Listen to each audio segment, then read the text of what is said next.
Hey guys what's up, कैसे हैं आप सब। आई होप सब बढ़िया होगा। चलिए स्टार्ट करें अब आज की क्लास। एक बारी स्टार्ट करने से पहले अभी तक जो भी हमने दो क्लासेस में किया था वो फटाफट से रिवाइज कर लेते हैं। और कोई भी बच्चा अगर ये क्लास पहली क्लास देख रहा है तो प्लीज इससे पहले दो वीडियोस और हैं, दो क्लासेस और हैं, प्लीज वो कंप्लीट कर लीजिएगा। आइए पहले एक बार रिवाइज करते हैं अभी तक हमने क्या किया है, फिर आगे बढ़ते हैं। चलो जी। सबसे पहले तो जब हमने इकोनॉमिक्स की क्लास स्टार्ट करी थी, सबसे पहले तो एक पार्टी वाला एग्जाम्पल किया था, याद होगा आपको, कि पापा से पैसे मिले, पापा ने 2,000 रुपए दिए, 2,000 रुपए मिले, लेकिन हमें काम तो बड़े सारे करने थे, हमें पार्टी करनी थी, हमें घूमने जाना था, हमें शॉपिंग करने जाना था, हमें मूवी देखने जाना था, वगैरह वगैरह। यहां से एक क्रक्स निकला था। क्या क्रक्स निकला था हमारे पास इकोनॉमिक्स का, कि जो हमारी जरूरतें होती है वो बहुत ज्यादा होती है, और उन जरूरतों को पूरा करने के लिए जो हमारे पास रिसोर्सेज होते हैं वो बहुत लिमिटेड होते हैं। ठीक है जी। पहली बात तो हमने ये समझ ली थी। उसके बाद एक फूड कंपनी वाला एग्जांपल हमने डिस्कस किया था, कि जिसमें एक कंपनी थी, फूड बिजनेस में ऑपरेट कर रही थी। कंपनी का जो सीईओ था वो चाह रहा था कि फूड बिजनेस से अब आगे अपने बिजनेस को एक्सपैंड किया जाए, यहां से बेवरेजेस के, कोल्ड ड्रिंक के बिजनेस में अपने आप को एक्सपैंड किया जाए। यहां पे इस एग्जांपल को समझने से पहले हमने तीन चीजें समझी थी। किसी भी कंपनी के मालिक को क्या कहते हैं? Share holder. उस कंपनी को जो चलाता है, डे टू डे ऑपरेशंस को जो रन करता है, उनको क्या बोलते हैं? Board of directors. और बोर्ड ऑफ डायरेक्टर्स जब पूरे साल कंपनी चलाते हैं तो ईयर एंड पर पूरी कंपनी की क्या परफॉर्मेंस रही, वो परफॉर्मेंस की रिपोर्ट प्रेजेंट करनी होती है। किसको? बोर्ड ऑफ डायरेक्टर्स प्रेजेंट करते हैं। किसके सामने प्रेजेंट करते हैं? कंपनी के मालिकों के सामने, जो कि शेयर होल्डर्स होते हैं। कौन सी मीटिंग में प्रेजेंट करी जाती है ये रिपोर्ट? एनुअल जनरल मीटिंग में। लेकिन बोर्ड ऑफ डायरेक्टर्स ने ही काम किया, बोर्ड ऑफ डायरेक्टर्स ही अपने काम की रिपोर्ट प्रेजेंट कर रहे हैं। ये रिपोर्ट जेन्युइन है या नहीं, इसकी जेन्युइननेस को प्रूव करने के लिए इस रिपोर्ट पर सिग्नेचर चाहिए होते हैं। किसके? एक चार्टर्ड अकाउंटेंट के, जिसको आप कहते हो एक सीए आकर ऑडिट करता है एक इन फाइनेंशियल स्टेटमेंट्स के। और फिर ये जो साइंड फाइनेंशियल स्टेटमेंट्स होते हैं, जिनको हम ऑडिटेड फाइनेंशियल स्टेटमेंट्स कहते हैं, ये कंपनी के मालिक शेयर होल्डर के सामने प्रेजेंट होती है। तो अब एजीएम चल रही थी। कंपनी का सीईओ कहता है कि हमें बिवरेजेस के बिजनेस में एक्सपैंड करना है। बाकी मेंबर्स ने सबसे पहली कंटेंशन क्या उठाई थी? कि सर स्किल कहां से आएगा, पैसा कहां से आएगा? तो कंपनी के सीईओ ने कहा था पैसे पे रुक जाओ, स्किल के लिए तो हम चार्टर्ड अकाउंटेंट्स हायर कर लेंगे, आईआईटीएंस हायर कर लेंगे, आईआईएम्स हायर कर लेंगे। ठीक है जी। उसके बाद बात हुई थी, पैसों के बारे में भी आएंगे, लेकिन उसके बाद बात हुई थी, जो कंपनी के बाकी मेंबर्स थे वो क्या कह रहे थे कि सर एंटर तो कर जाएंगे मार्केट में, लेकिन हमारे जैसे इसी बिजनेस में दो बड़े बड़े जायंट्स बैठे हुए हैं जो कि बहुत बड़े ब्रांड नेम्स हैं, हम उनसे कॉम्पीट कैसे करेंगे? तो कंपनी के सीईओ ने क्या कहा था कि 125 करोड़ की जनता है, सिर्फ दो सप्लायर्स हैं जो कि सबको सर्व कर रहे हैं, तो कहीं ना कहीं हमारे लिए भी थोड़ा बहुत वैक्यूम तो होगा, हम भी मार्केट में अपनी जगह बना लेंगे।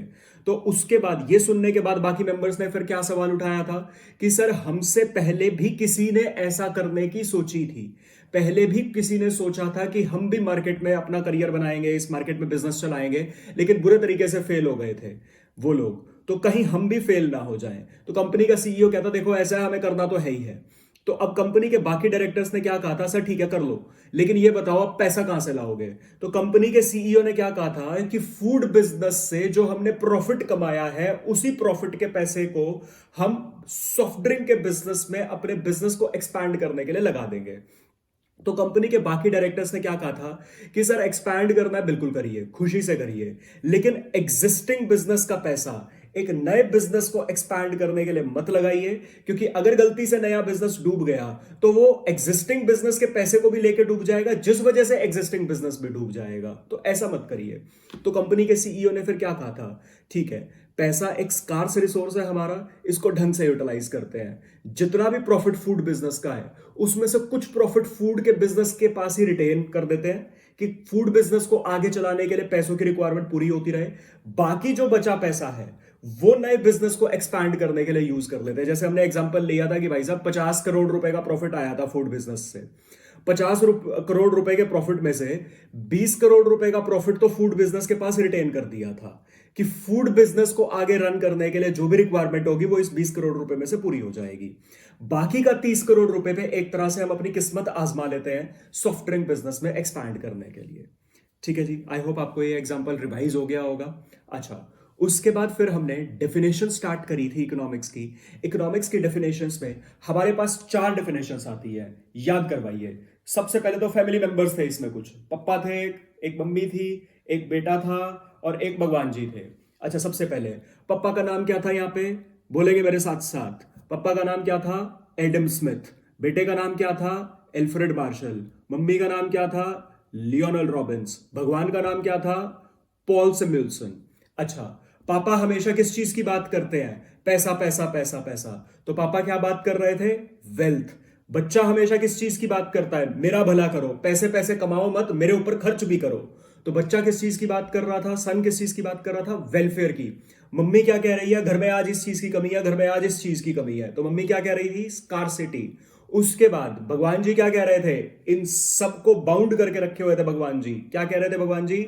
Dynamic growth and development. I hope आपको क्लियर हुआ। वापस एक बार रिवाइज करते हैं। पप्पा का नाम क्या था? Adam Smith. पप्पा किस चीज की बात करते हैं? वेल्थ की। बच्चे का नाम क्या था? Alfred Marshall. बच्चा बार बार किस चीज की बात करता है? मेरे ऊपर पैसा खर्च करो, मेरे वेलफेयर की बात। उसके बाद मम्मी किस चीज की बात करती है? स्कार्सिटी की बात। मम्मी का नाम क्या था? Lionel Robins. उसके बाद भगवान का नाम क्या था? पॉल सिम्युल्सन। भगवान किस चीज की बात करता है? Dynamic growth and development. अब एक बारी पप्पा, भगवान वगैरह इनको हटा के मेन नाम से रिवाइज करते हैं। वेल्थ की डेफिनेशन किसने दी थी? Adam Smith. वेलफेयर की डेफिनेशन किसने दी थी? Alfred Marshall. स्कार्सिटी की डेफिनेशन किसने दी थी? बोलो मेरे साथ साथ, स्कार्सिटी की डेफिनेशन किसने दी थी? Lionel Robins. Dynamic growth and development की डेफिनेशन किसने दी थी? Paul Samuelson. उल्टा करके पूछता हूं अब मैं, लियोनल रॉबिन्स ने कौन सी डेफिनेशन दी थी? स्कार्सिटी। एल्फ्रेड मार्शल ने कौन सी डेफिनेशन दी थी? वेल्थ या वेलफेयर? एल्फ्रेड मार्शल था बच्चा, एल्फ्रेड मार्शल ने डेफिनेशन दी थी welfare.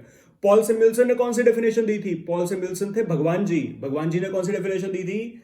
Dynamic growth and development. Adam Smith ने कौन सी डेफिनेशन दी थी? वेल्थ। एडम स्मिथ कौन थे? पप्पा। पप्पा पैसों की बात, वेल्थ वेल्थ वेल्थ। चलिए, ये तो हो गया था क्रक्स इस चीज का। अब पहली डेफिनेशन हमने इसमें से पिक करी थी, वेल्थ की डेफिनेशन।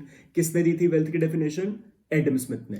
कौन से ईयर में दी थी एडम स्मिथ ने वेल्थ की डेफिनेशन? नोट्स में आपने लिखी हुई है, कौन से ईयर में? 1776। तो एडम स्मिथ ने वेल्थ की डेफिनेशन दी थी इकोनॉमिक्स की, कौन से ईयर में? 1776। एडम स्मिथ को क्या बोला जाता है? Father of economics. सिर्फ पप्पा वैसे नहीं है, इकोनॉमिक्स के फादर बोला जाता है इनको। आई होप आपको क्लियर हो गया। अच्छा, क्या डेफिनेशन दी थी? इकोनॉमिक्स क्या है? मेन कीवर्ड्स चाहिए मेरे को। इकोनॉमिक्स क्या है? क्या डेफिनेशन दी थी एडम स्मिथ ने? इकोनॉमिक्स क्या है? वेल्थ है। वेल्थ की डेफिनेशन क्या दी थी इन्होंने? वेल्थ क्या है और वेल्थ कैसे क्रिएट होती है? Nature and causes of wealth of Nations. पूरी डेफिनेशन आपने क्या लिखी थी? Economics is the study of nature and causes of wealth of Nations. अलग अलग नेशंस की वेल्थ है क्या और वो बनती कैसे है। सबसे पहले अब मुझे ये बताइए, वेल्थ क्या है? वेल्थ में क्या क्या कवर्ड अप होता है? क्या वेल्थ में सिर्फ पैसा कवर्ड होगा, प्रॉपर्टी कवर्ड हो जाएगी, गाड़ी वगैरह वो सब भी कवर होगा या नहीं होगा? बिल्कुल होगा। तो वेल्थ में हार्ड कैश मनी भी कवर्ड अप हो जाएगी, property, car, equipments, furniture, building, कुछ भी हो वो सब कुछ कवर अप हो जाएगा। सर मैंने अगर अपना, मेरे 50,000 रुपए की मंथ की सैलरी थी, उसमें से 20,000 रुपए के मैंने किसी कंपनी के शेयर खरीद रखे हैं स्टॉक मार्केट में, क्या वो भी कवर हो जाएगा? बिल्कुल कवर हो जाएगा। अच्छा, मैंने किसी कंपनी के शेयर नहीं खरीदे, मैंने गोल्ड खरीद लिया, क्या वो भी कवर हो जाएगा? बिल्कुल हो जाएगा। अच्छा, मैंने चांदी खरीद लिया, सिल्वर खरीद लिया, क्या वो भी कवर होगा? बिल्कुल होगा। आई होप आपको समझ आ रहा है। इसको हमने कवर्ड अप किया था इन्वेस्टमेंट में। आपने किसी भी तरीके की कोई इन्वेस्टमेंट कर रखी हो, वो सब आपकी वेल्थ की डेफिनेशन में कवर्ड अप होगी। रेफरेंस के लिए याद करिए, हमने लास्ट क्लास में एक एग्जांपल किया था। एक था नालायक, एक था आशीष। नालायक सच में नालायक है, आशीष एक शरीफ आदमी है। नालायक की सैलरी थी 10 लाख रुपए पर मंथ, आशीष की सैलरी थी 1 लाख रुपए पर मंथ। उसके बाद मैंने आपसे पूछा था आज कौन आगे है? आज नालायक आगे है, क्योंकि आज उसकी पर मंथ की सैलरी 10 लाख है। लेकिन नालायक के शौक बहुत ज्यादा हैं, वो एक महीने में ही सारा पैसा उड़ा देता है। लेकिन जो शरीफ है, आशीष है, वो अगर 1 लाख रुपए महीने के कमाता है तो 60,000 रुपए खर्च कर देता है, बाकी 40,000 रुपए पर मंथ सेव करता है। उसके बाद फिर मैंने आपसे पूछा था आज से 7 साल बाद या 10 साल बाद, इतने साल बाद की अगर बात करें तो कौन आगे होगा? भले ही नालायक की सैलरी पर मंथ 10 लाख है और आशीष की सैलरी भले ही 1 लाख रुपए पर मंथ है, लेकिन आज से 7 साल या 10 साल बाद की बात करूं, आशीष जिसकी सैलरी पर मंथ बहुत कम है फिर भी वो बहुत आगे होगा। क्यों? क्योंकि नालायक 10 लाख रुपए पर मंथ कमाता है लेकिन सब खर्च कर देता है, लेकिन जो आशीष है वो हर महीने के 40,000 रुपए सेव करता है। तो पूरे साल में 40,000 मल्टीप्लाई बाय 12 मल्टीप्लाई बाय 7 साल में कितना हैवी अमाउंट उसने सेव कर लिया होगा। और जो अमाउंट सेव किया, अगर उस सेव्ड अमाउंट को किसी सही जगह इन्वेस्ट किया होगा तो उस इन्वेस्टमेंट से बहुत अच्छा रिटर्न भी आया होगा। तो यहां से क्रक्स निकला था। क्या क्रक्स निकला था? जो सेव करता है और उस सेविंग को सही जगह पर इन्वेस्ट करता है वही ग्रो करता है और वही वेल्थ बनती है। इसीलिए यहां से रेफरेंस निकला था कि वेल्थ में सारी इन्वेस्टमेंट्स भी कवर्ड अप हो जाएंगी। आई होप आपको ये सारा क्लियर हो गया। अच्छा, उसके बाद बात आई थी economics is the inquiry into the nature and causes of wealth of nations. ये थी डेफिनेशन जो एडम स्मिथ ने दी थी। मेरा आपसे सवाल बस इतना सा है, ये जो इंक्वायरी है, इंक्वायरी को स्पेल किया जा सकता है ई से भी और आई से भी। हमारा जो एडम स्मिथ की डेफिनेशन है उसमें ई वाला इंक्वायरी है या आई वाला इंक्वायरी है? ई वाला इंक्वायरी है। क्यों सर? ई वाले इंक्वायरी का मतलब है टू सीक इंफॉर्मेशन, पूछताछ करना, इंफॉर्मेशन गैदर करना। आई वाले इंक्वायरी का मतलब क्या होता है? इंटेरोगेट करना। आई होप आपको समझ आ रहा है। तो एडम स्मिथ घर घर जाके लोगों से ये तो जरूर पूछेगा कि आपकी वेल्थ क्या है, कैसे बनी। अगर कोई इंसान कहता है मैं नहीं बताऊंगा मेरी वेल्थ क्या है या कैसे बनी, तो उसको उल्टा नहीं टांग देना है, इंटेरोगेट नहीं करना है। तो प्लीज ध्यान रखिएगा, ई वाला इंक्वायरी है। अच्छा, इसके बाद बताइए, एडम स्मिथ ने जो डेफिनेशन दी थी उसके कुछ क्रिटिसिज्म थे, कुछ मेरिट्स थे। ये भी हमने किए थे, आपके सामने नोट्स हैं, आपने लिख रखे हैं। बताइए फटाफट से। सबसे पहले एडम स्मिथ ने जो डेफिनेशन दी उसके क्या क्रिटिसिज्म थे? पहले क्रिटिसिज्म बताइए। Too materialistic. टू मटीरियलिस्टिक मतलब लास्ट क्लास में आपको याद होगा हमने एक एग्जांपल भी किया था। Goodwill, brand name, trademark, copyrights, patents, ये सब है तो इंटेंजिबल, लेकिन है तो ये भी वेल्थ का पार्ट। लेकिन जो एडम स्मिथ की डेफिनेशन है, एडम स्मिथ वेल्थ में कैश या फिर बाकी टेंजिबल एसेट्स को तो कवर अप कर लेता है, इंटेंजिबल एसेट्स को कवर अप नहीं करता है। ऑल्दो जो इंटेंजिबल्स होते हैं वो भी बनने वेल्थ का पार्ट चाहिए। तो अब मैं इसको अगर क्रक्स बोलूं, नॉर्मली वेल्थ में इंटेंजिबल्स भी कवर होते हैं, लेकिन यही गलती कर दी एडम स्मिथ ने। एडम स्मिथ इंटेंजिबल्स को कंसिडर नहीं करता वेल्थ की डेफिनेशन में। तो यही हमने क्रिटिसिज्म लिखा था कि टू मटीरियलिस्टिक मतलब जो इंटेंजिबल्स हैं, इममटीरियल चीजें हैं, उनको कंसिडर नहीं करता। यह गलत बात है। दूसरा, आप सिर्फ पैसा पैसा कमाने की बात करते जाओ लेकिन वेलफेयर की बात ना करो। वेलफेयर का रेफरेंस आपको याद होगा, लास्ट क्लास में हमने क्या किया था। वेलफेयर का मतलब आप पैसे पैसे कमाने की बात करते जाओ लेकिन उस पैसे को सभी लोगों में इक्वली ना बांटो। उसका क्या फायदा? उससे तो यह होगा अमीर अमीर होता जाएगा, गरीब गरीब होता जाएगा। वेलफेयर का रेफरेंस यहां पे क्या है? किसी भी कंट्री की सिर्फ वेल्थ क्रिएट करना इंपॉर्टेंट नहीं है, उस वेल्थ को इक्वली सब लोगों में बांटना भी इंपॉर्टेंट है। लेकिन जो हमारा एडम स्मिथ है, एडम स्मिथ सिर्फ और सिर्फ वेल्थ क्रिएट करने की बात करता है, वेलफेयर करने की, सब लोगों में इक्वली बांटने की बात नहीं करता है। यही हमने क्रिटिसिज्म लिखा था इसका, इग्नोरेंस ऑफ वेलफेयर। याद करिए लास्ट क्लास में मैंने इसका भी रेफरेंस आपको दिया था कि government equal distribution of income करने के लिए करती क्या है।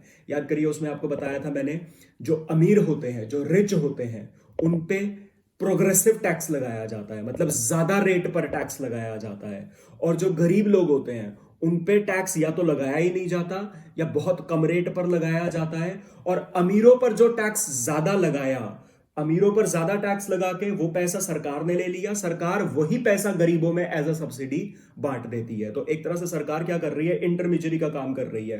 अमीरों से ज्यादा टैक्स का पैसा लेकर, जो अमीरों ने ज्यादा इनकम इकट्ठी कर रखी है वो उनसे लेकर सरकार वो इनकम गरीबों में बांट देती है। थोड़ी बहुत equality in distribution of income achieve करने की कोशिश करती है। एनीवे, अब इस डेफिनेशन के मेरिट्स बताइए। पहला मेरिट क्या था? Stress on wealth. पैसा बनेगा कैसे, वेल्थ क्रिएट कैसे होगी, उस पर बात, बिल्कुल ठीक। दूसरा, addressing the problem of economic growth. Addressing the problem of economic growth के मेरिट को समझने के लिए हमने नोट किया था। बताइए नोट में क्या किया था। जितनी ज्यादा पॉवर्टी, गरीबी, उतनी ज्यादा जितनी ज्यादा पॉवर्टी उतनी ज्यादा पॉपुलेशन बढ़ेगी।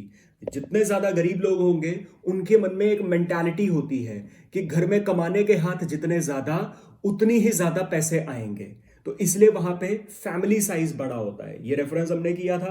तो जितनी ज्यादा पॉवर्टी उतनी ज्यादा पॉपुलेशन, जितनी ज्यादा पॉपुलेशन उतनी ज्यादा अनएम्प्लॉयमेंट, जितनी ज्यादा अनएम्प्लॉयमेंट गरीबी उतनी ज्यादा, पॉवर्टी उतनी ज्यादा, पॉवर्टी फिर उतनी ज्यादा, पॉपुलेशन और ज्यादा। तो ये तो सर्कल ही घूमता जाएगा। इस सर्कल को क्या बोलते हैं? Vicious circle. इस सर्कल को खत्म करने का एक ही तरीका है, किसी तरीके से गरीबी खत्म कर दो। अगर आप पॉवर्टी खत्म कर दोगे तो अपने आप पॉपुलेशन कम होनी शुरू हो जाएगी, पॉपुलेशन कम होनी शुरू होगी, अनएम्प्लॉयमेंट कम होनी शुरू हो जाएगी, अनएम्प्लॉयमेंट कम होनी शुरू हो जाएगी, अपने आप गरीबी और कम होनी शुरू हो जाएगी। सो बेसिकली पॉवर्टी खत्म करने के लिए क्या करना पड़ेगा? वेल्थ क्रिएट करनी पड़ेगी। ठीक है जी।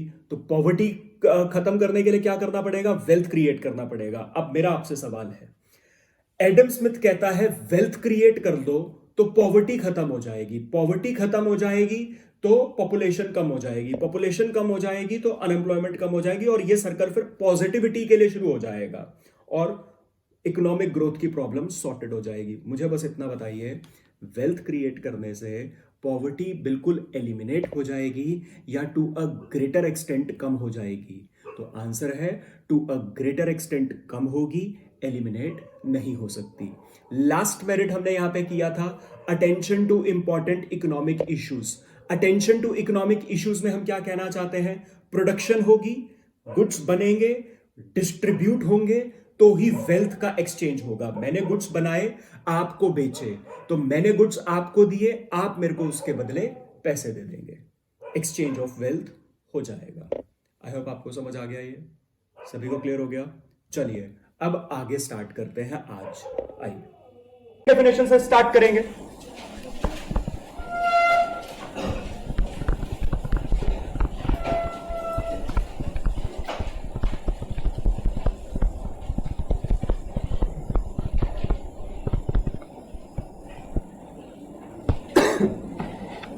हेडिंग आ रही है वेलफेयर, एल्फ्रेड मार्शल।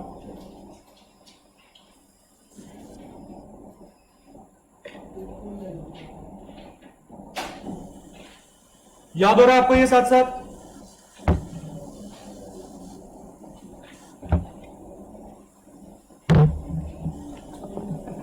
लिखिए, अब इस पर डेफिनेशन लिखिए। Economics is the study of Mankind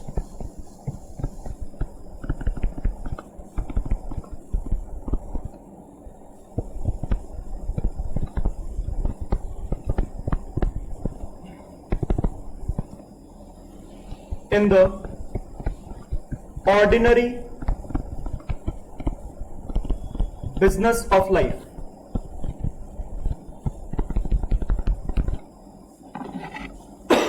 Economics is the study of mankind in the ordinary business of life.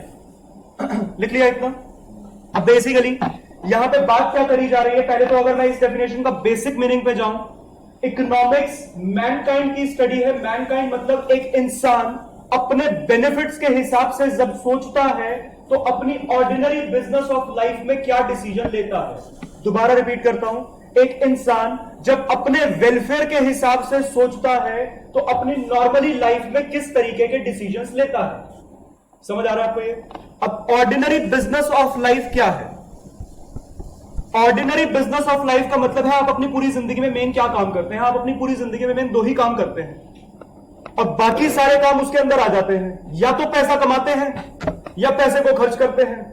अब बाकी सारी एक्टिविटीज, अब कोई नालायक ये मत कहना सर सुबह उठते भी हैं, रात को सोते भी हैं, दिन में खाना भी खाते हैं। At the end of the day everything is part of पैसे कमाना और पैसे को खर्च करना। ठीक है? सो बेसिकली दो मेन काम, on money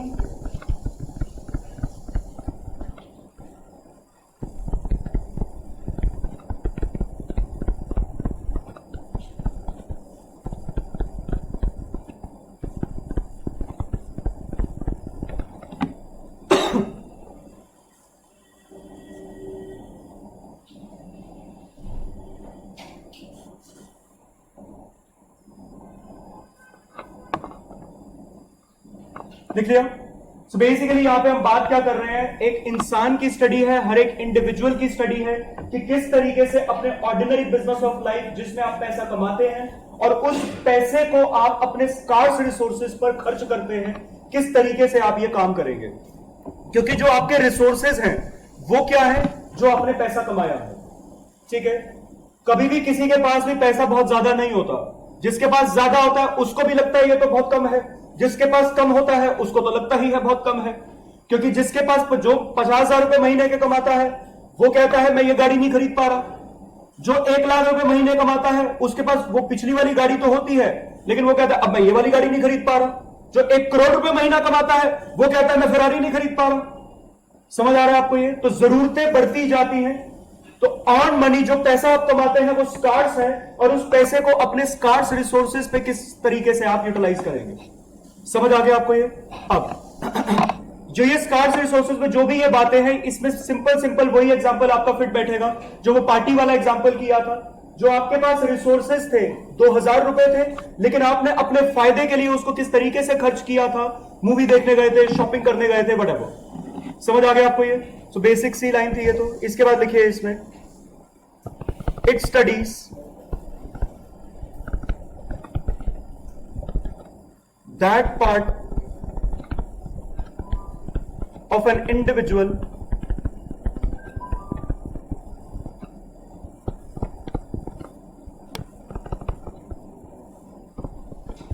and his social actions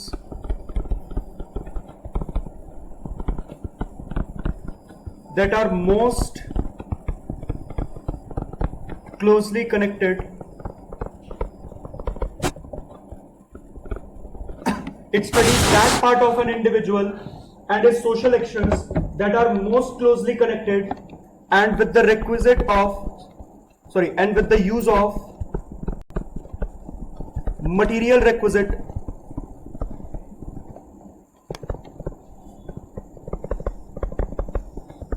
of well-being.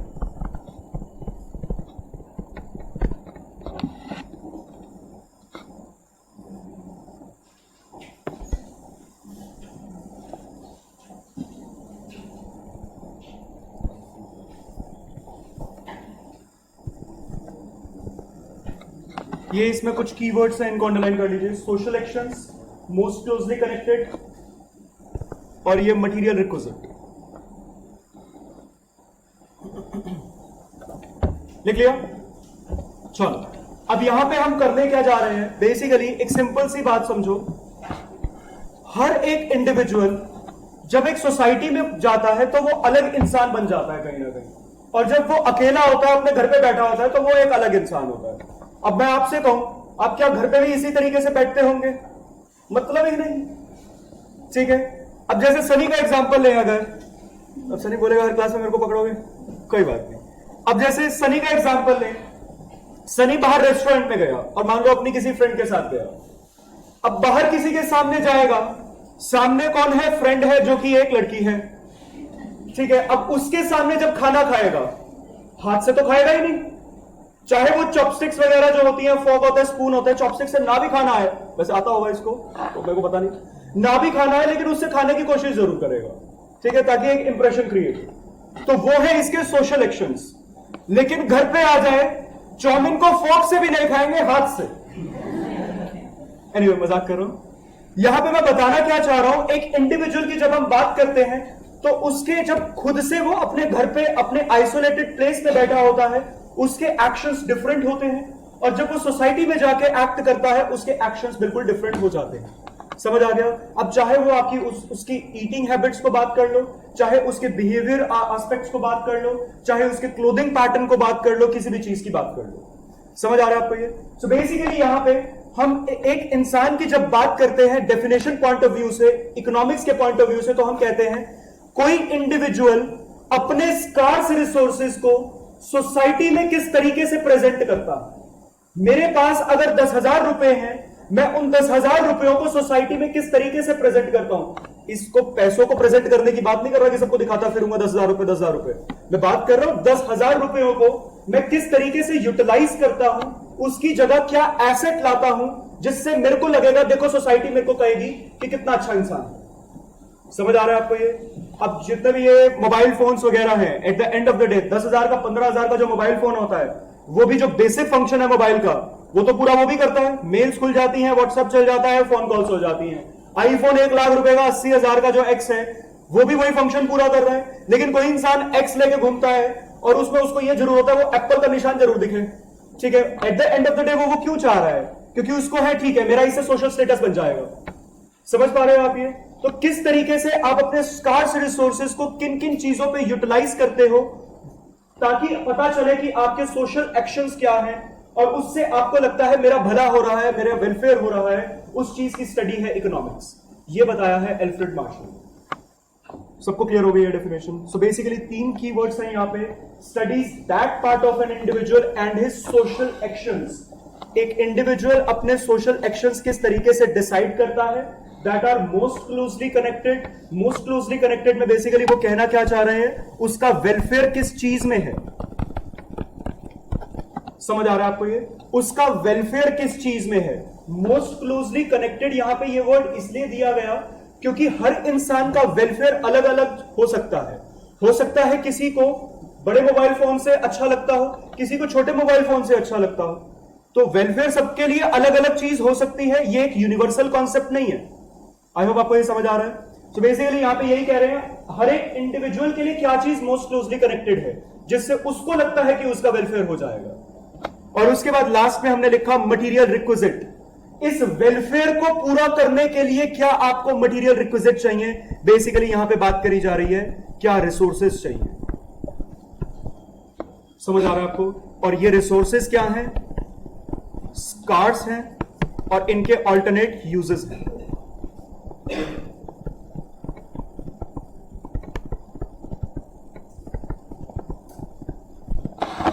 समझ आया आपको ये? सबको क्लियर हो गया? एक बार फटाफट से कीवर्ड बताइए, क्या क्या कीवर्ड थे इसके? Social actions, most closely connected और मटेरियल रिक्विजिट। अच्छा ये बताइए सोशल, एक एक करके सोशल एक्शन से क्या कहना चाह रहे हैं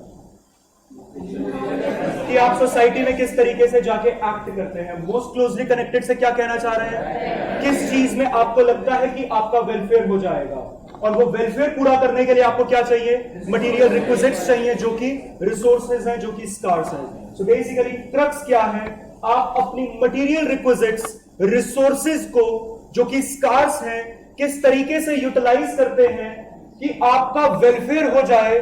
और वो वेलफेयर कैसे दिखेगा, आपके सोशल एक्शन से दिखेगा। सो बेसिकली क्रक्स जब मैंने बात करी है तो मैंने उल्टा पढ़ा है इसको।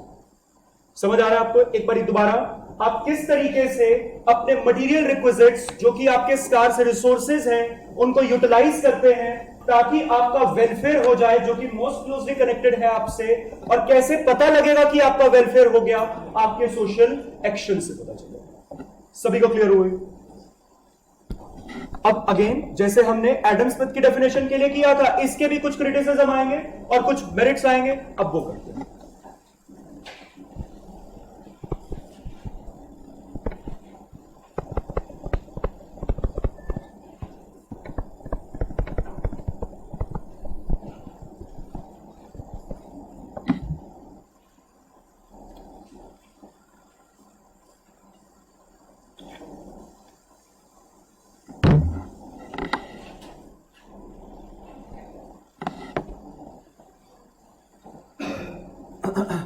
चलिए मेरिट्स में लिखिए, स्ट्रेस ऑन, सॉरी एक minute, study of Mankind. Merits में लिखिए पहला, study of Mankind.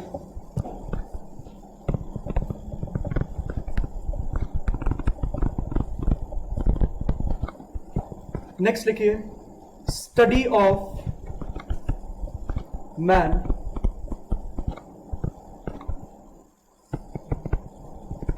Study of ordinary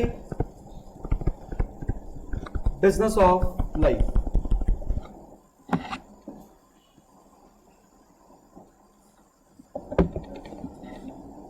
study of Mankind, study of man, study of ordinary business of life. और उसके बाद क्रिटिसिज्म में लिखिए, समझते हैं अभी इसको। क्रिटिसिज्म में लिखिए,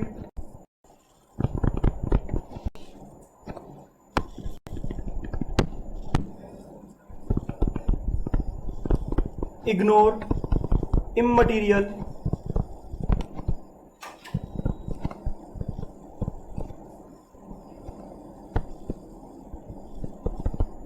थिंग्स, concept of welfare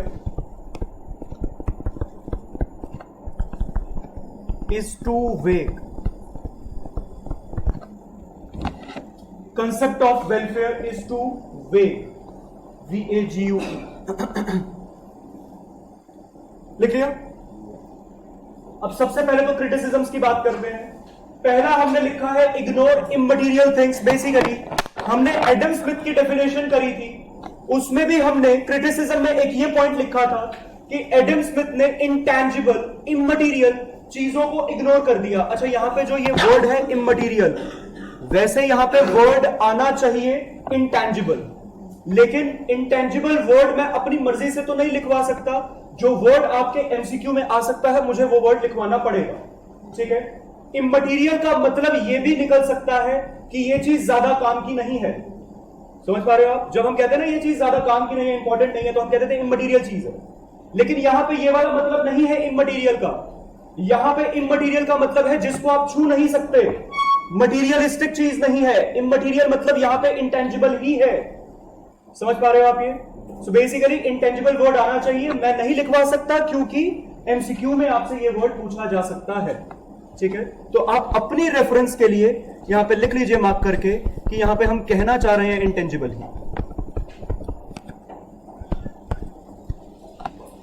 तो हमने एडम स्मिथ की डेफिनेशन में ये वर्ड किया था कि इंटेंजिबल चीजों को वेल्थ में उसने कवर अप नहीं किया था। इस चीज को तो इसने भी ठीक नहीं किया, एल्फ्रेड मार्शल ने। एल्फ्रेड मार्शल ने सीधा सीधा सा कह दिया कि ऑर्डिनरी बिजनेस ऑफ लाइफ में जो आप कमाते हैं, अर्न्स मनी, वो आपके रिसोर्सेज हैं और उसको आप खर्च करते हैं अपनी वांट्स पर। That's it.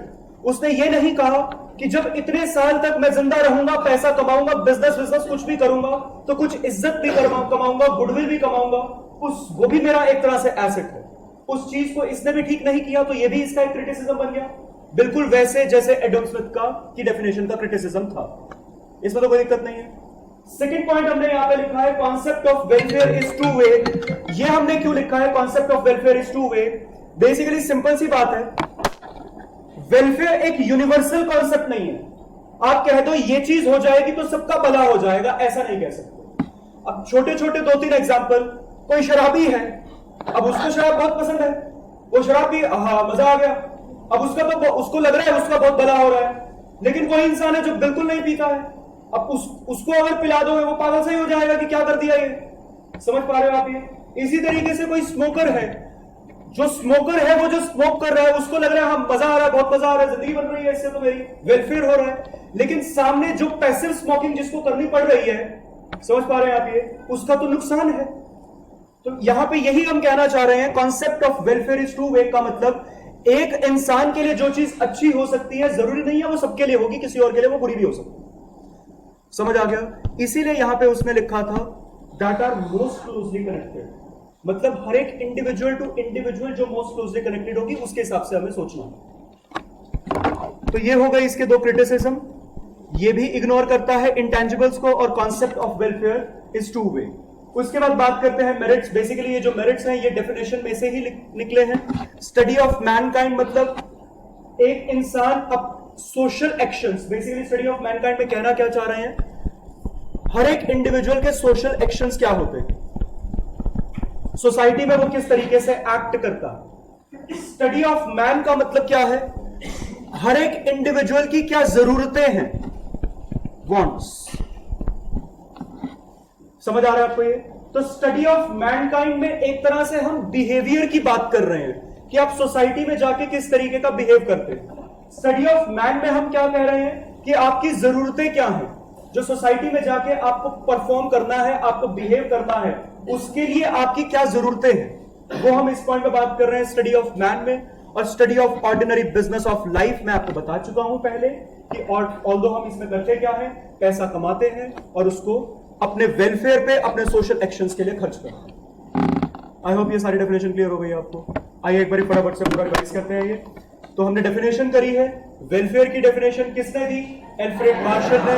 डेफिनेशन हमने क्या करी? Economics is the study of Mankind in the ordinary business of life. Ordinary business of life में 2 पॉइंट्स क्या क्या? अर्न्स मनी, स्पेंड्स मनी और स्कार्स रिसोर्सेज। अच्छा, उसके बाद इट स्टडीज, दूसरा जब पॉइंट आया, मेन 3 कीवर्ड्स थे, क्या क्या?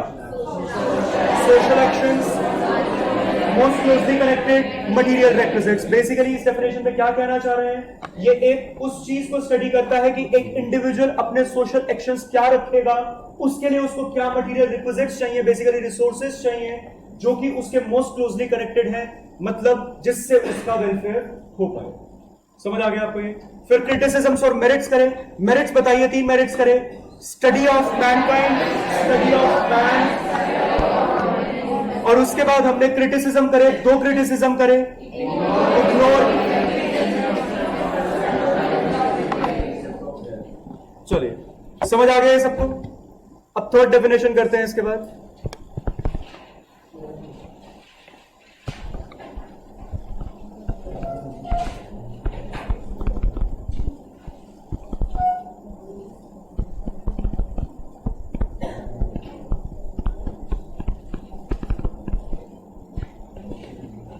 Lionel Robins, scarcity.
So basically ये पूरी डेफिनेशन इस तरीके से याद करनी थोड़ी सी टफ हो जाती है, तो इसको हमने पार्ट्स में बांट दिया। इकोनॉमिक्स इज अ साइंस, समझेंगे अभी, मैं बता रहा हूं आपको अभी लिखा क्या है। Economics is a science that studies human behaviour as a relation between ends and resources. Ends का मतलब यहां पे वांट्स कहना चाह रहे हैं, रिसोर्सेज जो कि स्कार्स हैं और उनके ऑल्टरनेटिव यूजेस हैं। एक बार इसको नोट कर लो।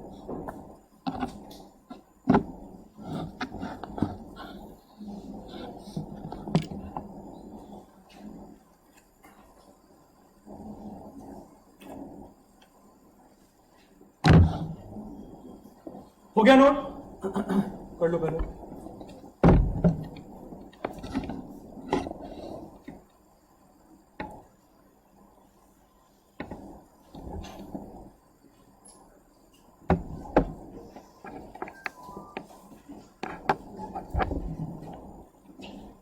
सबसे पहले तो यहां पे एक सवाल आता है एमसीक्यू फॉर्म में कि ऐसा कौन सा ऑथर है जिसने अपनी डेफिनेशन में ही इकोनॉमिक्स को साइंस बोल दिया है? Lionel Robins. ठीक है जी। साइंस का यहां पे मतलब क्या है? Cause and effect.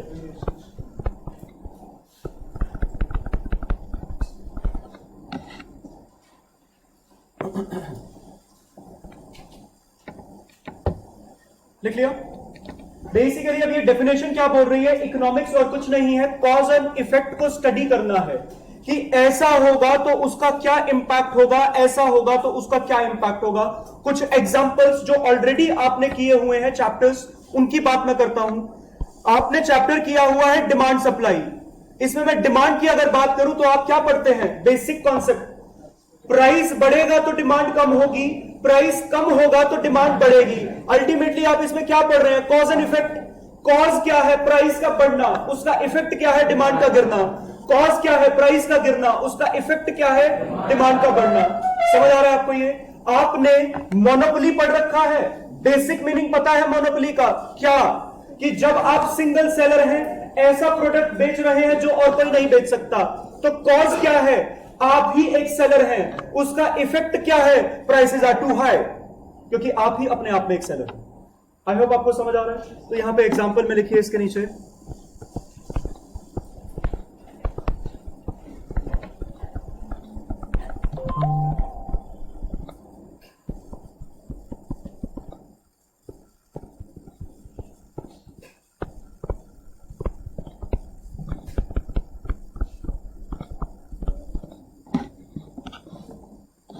तो मैंने दो एग्जांपल्स लिखवाए हैं, वैसे इसमें काफी एग्जांपल्स फॉल करेंगे, काफी क्या पूरी इकोनॉमिक्स फॉल कर जाएगी फिर तो इसमें। तो हमने दो लिख लिए हैं, प्राइस एंड डिमांड या स्टडी ऑफ मार्केट्स, बेसिकली जो मैंने मोनोपोली वाला आपको एग्जांपल दिया।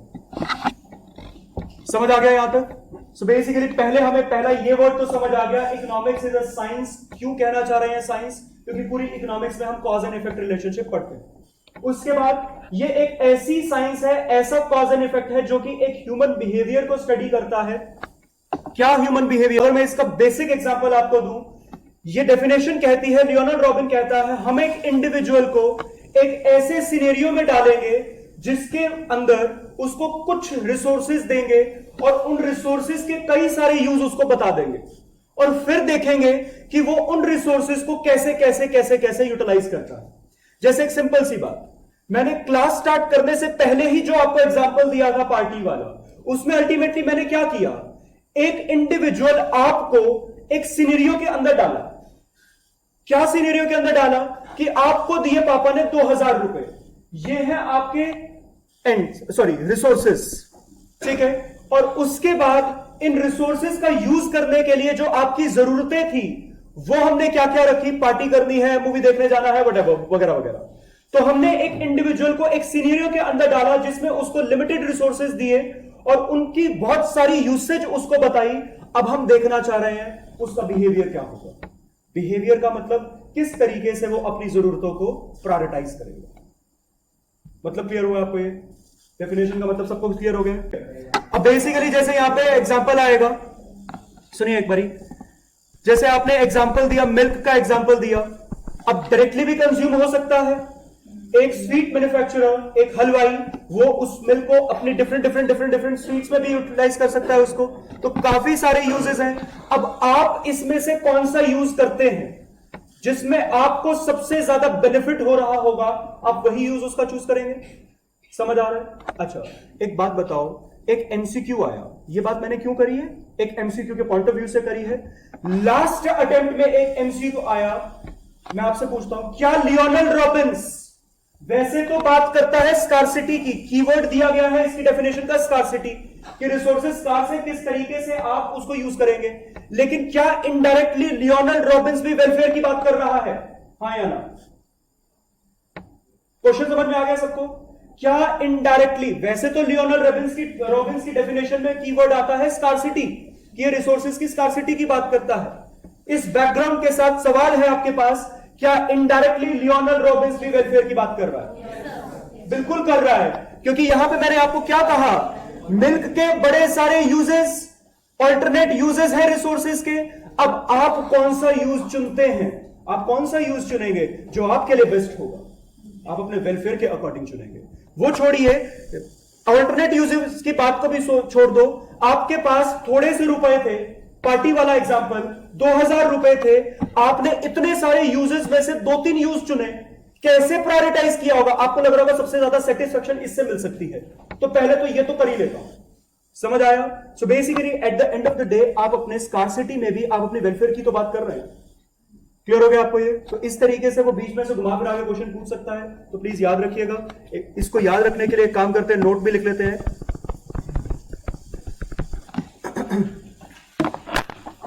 नोट में लिखिए, when Leonard Robins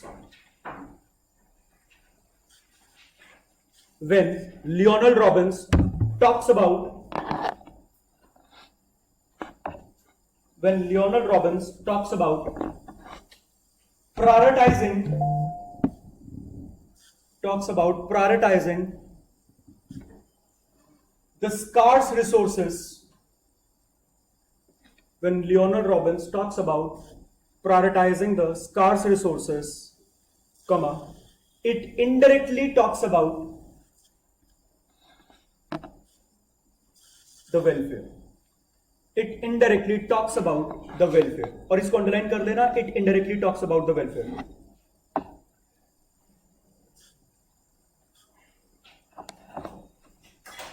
It indirectly talks about the welfare. समझ आ गया आपको? ये क्लियर हो गया यहां तक? चलो, तो ये थी डेफिनेशन लियोनार्ड रॉबिन्स की. अब डेफिनेशन एक रह गई है पॉल सैमुएल्सन की. पॉल सैमुएल्सन वाली definition dynamic growth and development को समझाने से पहले, क्योंकि उसमें कुछ एक पॉइंट एक्स्ट्रा है. आपने बेसिक डेफिनेशन वैसे शायद पढ़ी होगी, उसकी नहीं पढ़ी हुई? तो पॉल सैमुएल्सन की वैसे तो एक बेसिक सी डेफिनेशन है, लेकिन उसमें काफी सारे न्यू पॉइंट्स यहां पे ऐड करे गए हैं. वो मुझको समझाने हैं. उनको समझाने से पहले एक बेस क्लियर करना. तो पहले वो बेस क्लियर करते हैं, ठीक है, फिर उसकी डेफिनेशन करते हैं. तो 3 डेफिनेशंस करी हैं अभी तक. लास्ट डेफिनेशन का कीवर्ड हमको पता है, डायनेमिक ग्रोथ एंड डेवलपमेंट की बात करनी है. लेकिन उससे पहले एक बात बताइए, अभी तक मैं जो आपसे डेफिनेशंस डिस्कस कर रहा हूं वो इकोनॉमिक्स की डेफिनेशंस है. लेकिन हमारा सब्जेक्ट तो इकोनॉमिक्स है ही नहीं. हमारा सब्जेक्ट तो बिजनेस इकोनॉमिक्स है. समझ आ रहा है आपको ये? सो बेसिकली पहले अब इन डेफिनेशंस के पॉइंट ऑफ व्यू से समझते हैं बिजनेस इकोनॉमिक्स क्या है. फर्क नहीं है वैसे ज्यादा कुछ. पहले तो लिख लो business economics.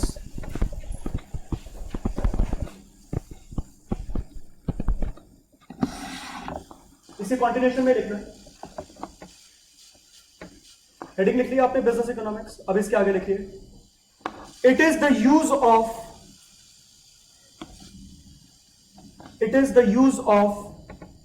economic analysis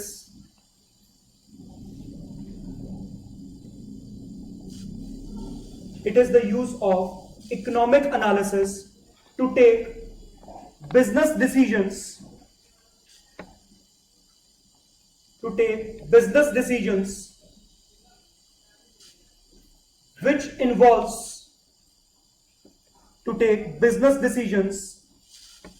which involves the use of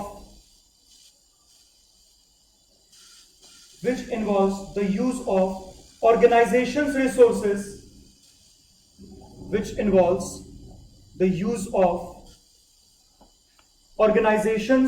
resources, ऐसे बोल के लिख पा रहे हो ना? which involves the use of organization's resources so that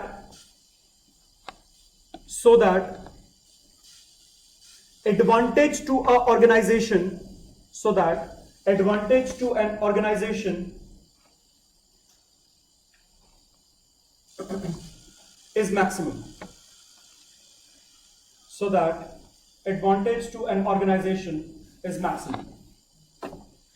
लिख लिया? सो बेसिकली अब इसमें पहले कीवर्ड्स मार्क करिए. सबसे पहले मैंने आपको लिखवाया है, it is the use of economic analysis. Economic analysis को अंडरलाइन करिए. उसके बाद लिखा है टू टेक बिजनेस डिसीजंस. तो बिजनेस डिसीजंस को अंडरलाइन करिए.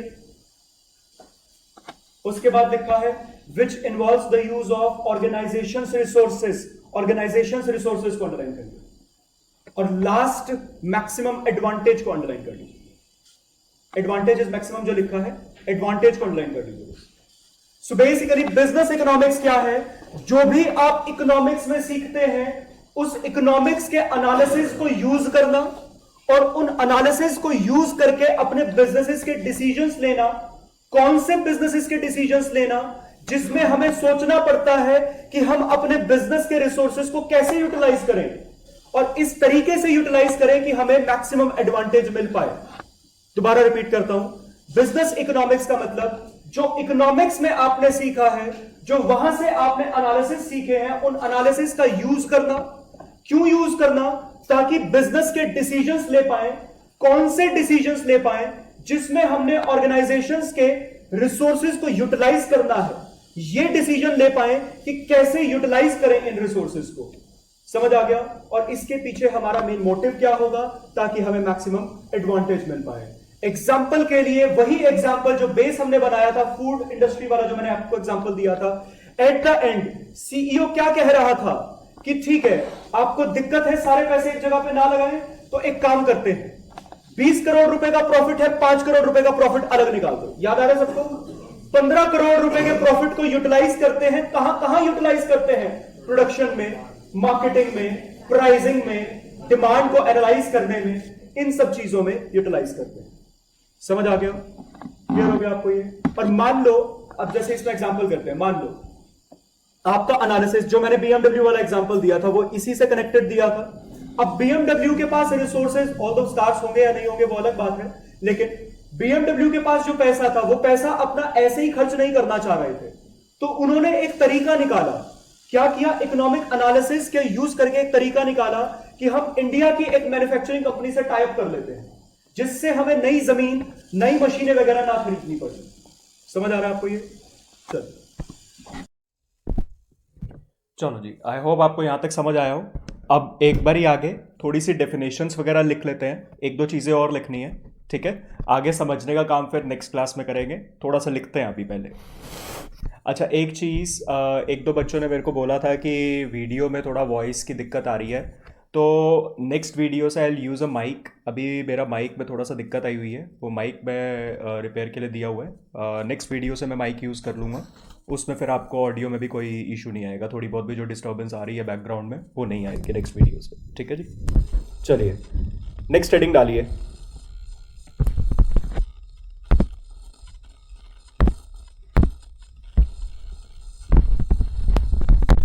Subject matter of business economics.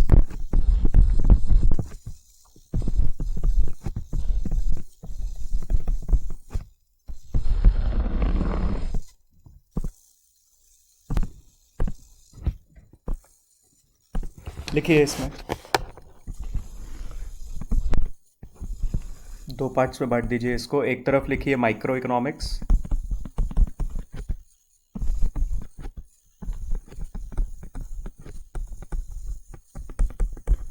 और दूसरी तरफ लिखिए मैक्रो इकोनॉमिक्स।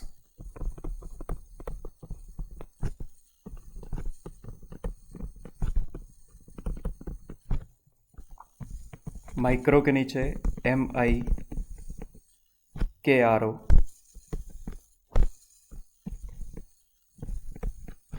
और मैक्रो के नीचे एरो लगा के MAKRO। सो बेसिकली माइक्रो के वाले माइक्रो से अराइज हुआ है वर्ड, और मैक्रो के वाले मैक्रो से अराइज हुआ है। ये दोनों वर्ड्स ग्रीक वर्ड्स हैं। ये नॉर्मल बेसिक चीज़ें हैं, कई बार डायरेक्टली MCQ पूछ लेता है इसके बारे में, तो इसलिए लिख रहे हैं। अच्छा, इसके नीचे लिखिए study of individual,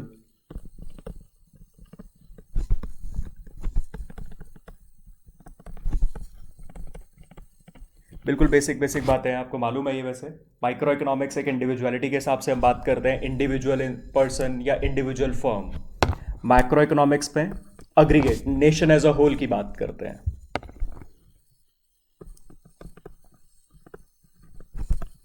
study of aggregate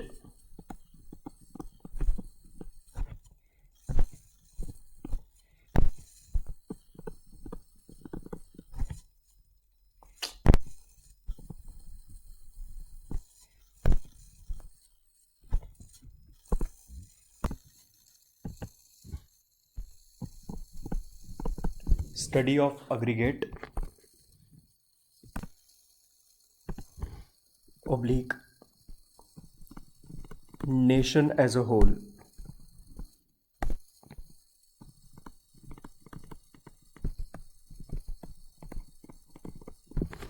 लिखिए एक बार ये, मैक्रो के नीचे लिखा है study of aggregate oblique nation as a whole. Study of individual के नीचे फिर एरो लगा के कुछ एग्जाम्पल्स लिखने हैं।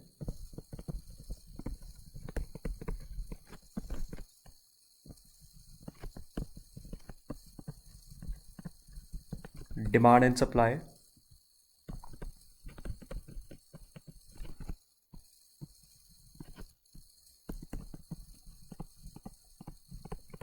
प्रोडक्शन एंड कॉस्ट,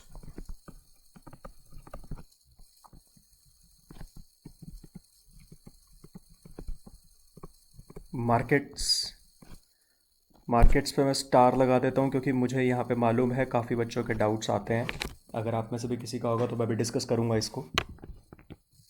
इसी तरीके से स्टडी ऑफ एग्रीगेट मैक्रो के नीचे एरो लगा के एग्जाम्पल्स।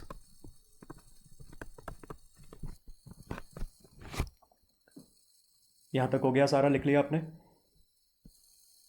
चलो, तो अब यहाँ पे लिखते हैं पहला example.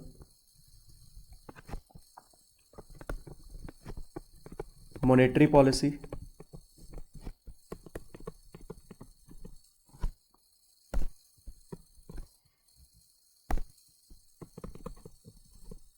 Comma fiscal policy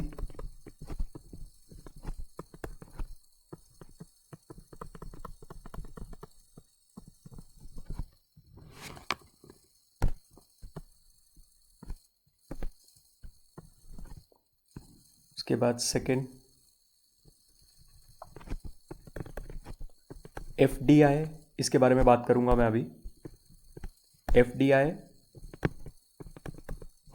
oblique FPI, अभी करूंगा इसके बारे में बात। इसके ऊपर भी मैं स्टार लगा देता हूं।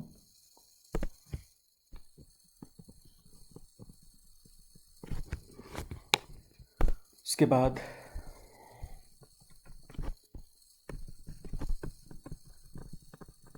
Demand and supply of money, specifically money लिखा है। एक एग्जांपल और लिख लेते हैं बस इसमें। जीडीपी ऑब्लिक एनआई, एनआई मतलब नेशनल इनकम लिखिए। अच्छा, मैंने जो यहाँ पे इस वाले पॉइंट में ये लिखा है, सेकंड पॉइंट में एफडीआई कॉमा ऑब्लिक एफपीआई, इसी में एक और ऑब्लिक लगा के लिख दो एफआईआई। अभी बताता हूँ, करते हैं इसके बारे में बात। लिख लिया? चलो, पहले तो मैं इन सब की आपकी रेफरेंस के लिए फुल फॉर्म बता देता हूँ। ये सारा सीखते हैं अभी मैं स्पेसिफिकली आज की क्लास में इसके बारे में थोड़ी सी बात करूंगा। बाकी सारी बातें मैंने यहाँ पे लिखी हैं वो फिर नेक्स्ट क्लास में डिस्कस करेंगे। थोड़ा सा भी इसको डिस्कस करके चलते हैं। सबसे पहले तो जो मैंने यहाँ पे लिखा है एफडीआई, आपकी रेफरेंस के लिए लिख रहा हूं। एफडीआई की फुल फॉर्म आपको मालूम है, फॉरेन डायरेक्ट इन्वेस्टमेंट।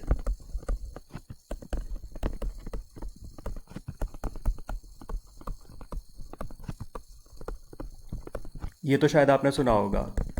उसके बाद एफपीआई, एफपीआई की फुल फॉर्म होती है फॉरेन पोर्टफोलियो इन्वेस्टर। और एफआईआई की फुल फॉर्म होती है फॉरेन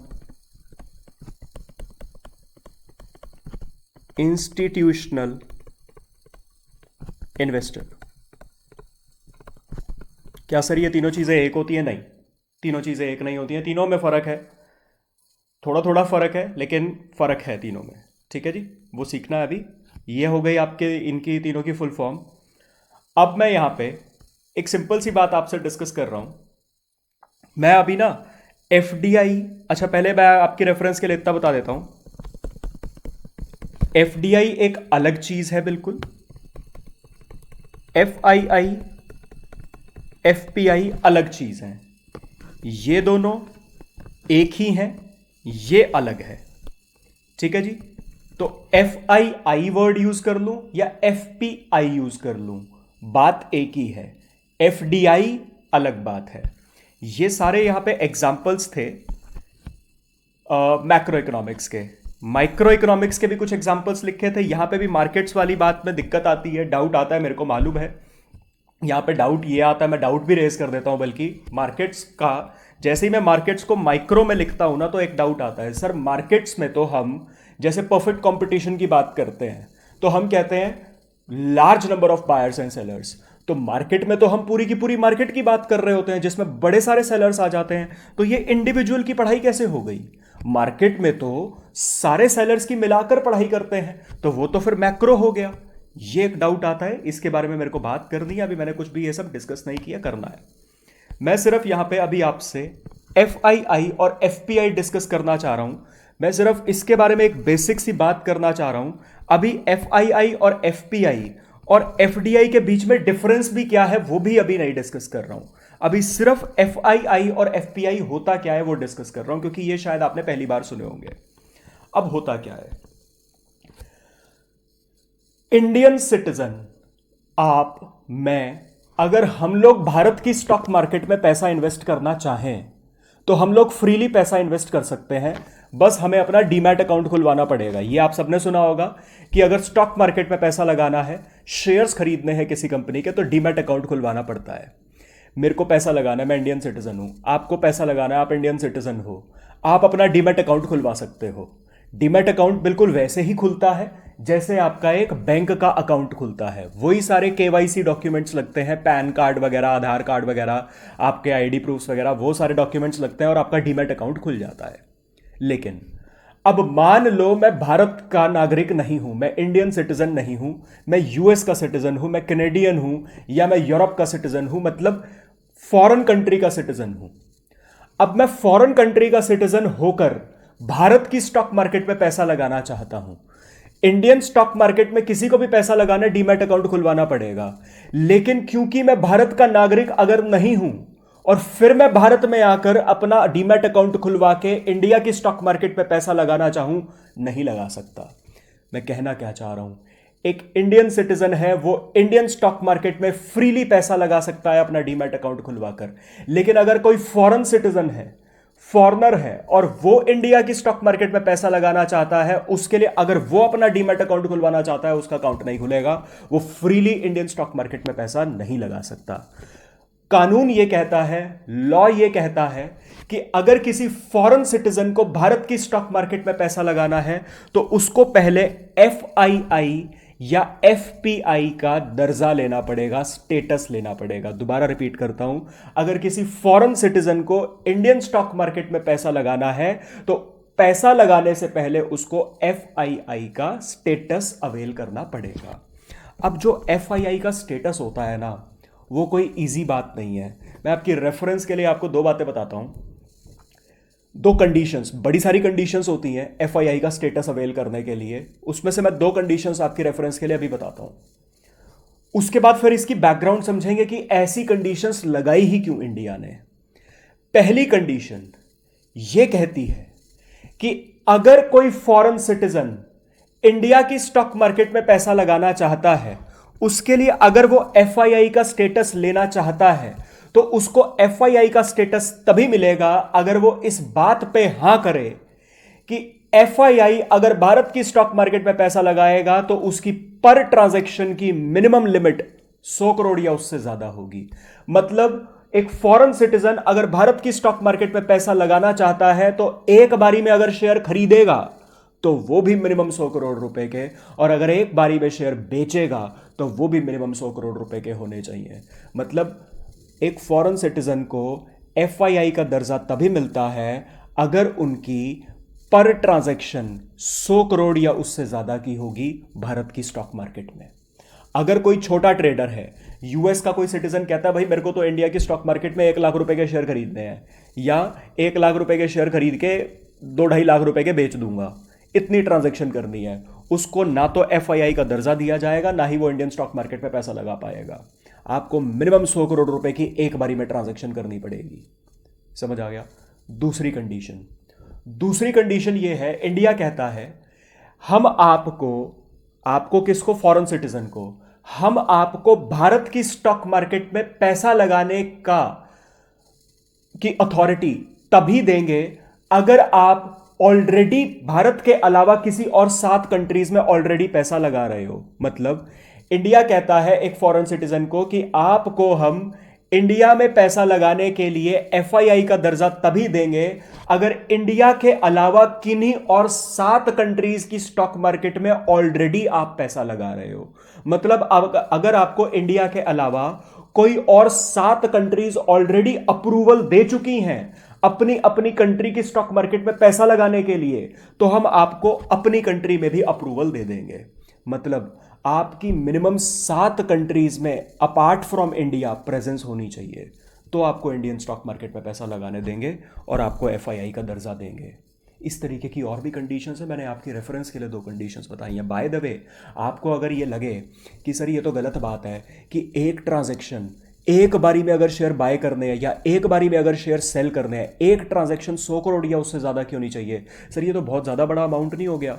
वैसे तो बहुत बड़ा अमाउंट है, हमारे लिए सुनने में बहुत बड़ा अमाउंट लगता है, लेकिन धीरे धीरे मैं आपको उस तरफ लेके जाऊंगा, प्रैक्टिकली आपको न्यूज़ दिखाऊंगा डेली बेसिस पे। अगर आप इसकी न्यूज़ से अपडेट होना चाहते हैं, आप अब जब ये वीडियो देख रहे होंगे ना, आप बस गूगल पे इतना लिखना, FII sold how much shares या FII purchased how much shares, बस इतना लिखना गूगल पे और आप देखोगे 100 करोड़ तो FIIs के लिए कुछ भी नहीं होता। ये एक बारी में जब शेयर परचेज करते हैं, किसी दिन आ रहा होता है 7,000 करोड़ के शेयर्स बाय कर लिए, किसी दिन आ रहा होता है 20,000 करोड़ के शेयर्स बाय कर लिए, किसी दिन आ रहा होता है 50,000 करोड़ के शेयर्स बेच दिए।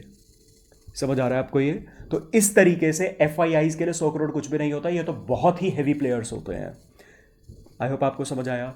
इसकी पूरी बैकग्राउंड है कि इस तरीके का कानून भारत सरकार ने बनाया ही क्यों, वो पूरी बैकग्राउंड तक मैं आपको लेके चलूंगा, लेकिन वो नेक्स्ट क्लास में डिस्कस करेंगे। अभी क्योंकि ये स्टॉक मार्केट की थोड़ी सी बात चली है, मैं एक मैसेज के साथ क्लास खत्म कर रहा हूं, आपको छोड़ के जा रहा हूं एक मैसेज के साथ। एक चीज बताता हूं मैं आपको,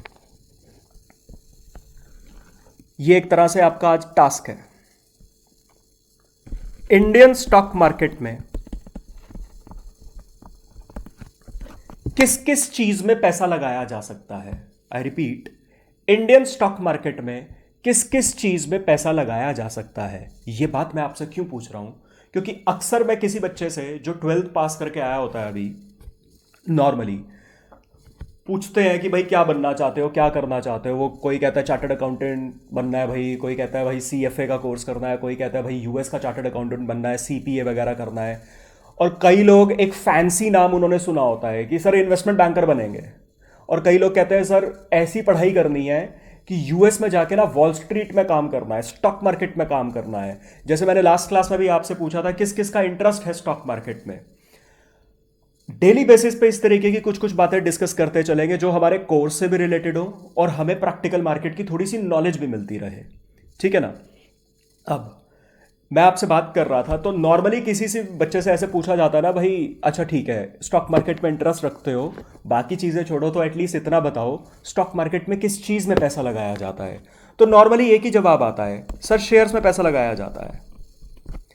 ठीक है, शायद आप जब ये सुन रहे होंगे तो आपके मन में भी यही जवाब आया होगा। जब मैंने पूछा कि स्टॉक मार्केट में किस चीज़ में पैसा लगाया जाता है, मन में जवाब यही आता है शेयर्स में पैसा लगाया जाता है।